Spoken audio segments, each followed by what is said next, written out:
শেখ হাসিনা পালিয়ে গেছে, শেখ হাসিনা নাই, শেখ হাসিনা চলে গেছে, শেখ হাসিনা পালায় না। ভারতের পরে এবার শেখ হাসিনার গন্তব্য কি তবে রাশিয়া?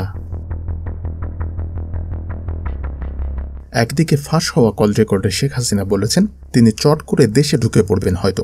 আমি কিন্তু আমাদের দেশের খুব কাছাকাছি আছি, আমি চট করে ঢুকে পড়তে পারি।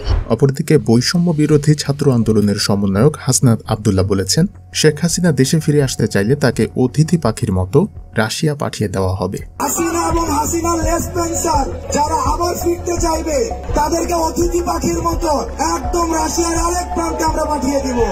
বাংলাদেশের সাবেক প্রধানমন্ত্রী শেখ হাসিনা 100 দিনেরও বেশি সময় ধরে ভারতে অবস্থান করছেন, যেখানে ভারত সরকার তাকে নিরাপত্তার চাদরে মুড়ে রেখেছে। ভারতের 35 দিন অতিবাহিত হওয়ার পর শেখ হাসিনার গন্তব্য আরব আমিরাত বা মধ্যপ্রাচ্যের কোনো দেশ হতে পারে এমন গুঞ্জন উঠলেও ভারতে অবস্থানের বিষয়টি বারবারই ভারতের সরকারের পক্ষ থেকে খোঁচা দেয়া হয়েছে। জুলাই আগস্টে রক্তক্ষয়ী গণ অভ্যুত্থানের পর আওয়ামী লীগ সভাপতি শেখ হাসিনা দেশ ছাড়েন। গণমাধ্যমে খবর আসে তিনি পদত্যাগ করে দেশ ছেড়েছেন। তবে পদত্যাগের বিষয়টি নানা সময় বিতর্কিত হয়েছে। রাষ্ট্রপতি তার ভাষণে বলেন শেখ হাসিনা পদত্যাগপত্র জমা দিয়েছেন। তবে ভাইরাল হওয়া একটি কল রেকর্ডে শেখ হাসিনাকে বলতে শোনা যায় যে তার পদত্যাগ হয়নি এবং তিনি এখনও বাংলাদেশের প্রধানমন্ত্রী। আমি তো পদত্যাগ করি নাই।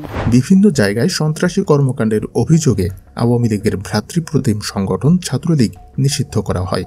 এর কিছুদিন পর উপদেষ্টা পরিষদের নতুন উপদেষ্টাদের নিয়োগ দেওয়া হয়, যা নিয়ে শুরু হয় ব্যাপক সমালোচনা। এরপর দেশের পরিস্থিতি কিছুটা স্বাভাবিক হতে বৈষম্য বিরোধী ছাত্র আন্দোলনের কার্যালয়ে 4 ঘণ্টা রুদ্ধতার বৈঠকে গুরুত্বপূর্ণ আলোচনা হয়।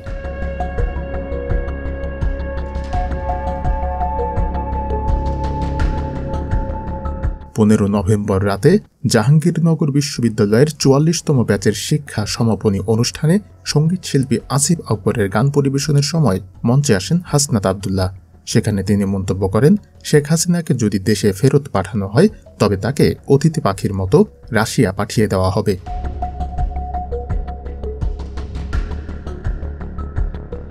হাসনাত আব্দুল্লাহ বলেন আজকে স্বাধীন বাংলাদেশে আমরা ত্যাগের কথা বলতে পারছি, কারণ জাহাঙ্গীরনগর বিশ্ববিদ্যালয় ছিল এই আন্দোলনের দ্বিতীয় লেনিনগ্রাদ।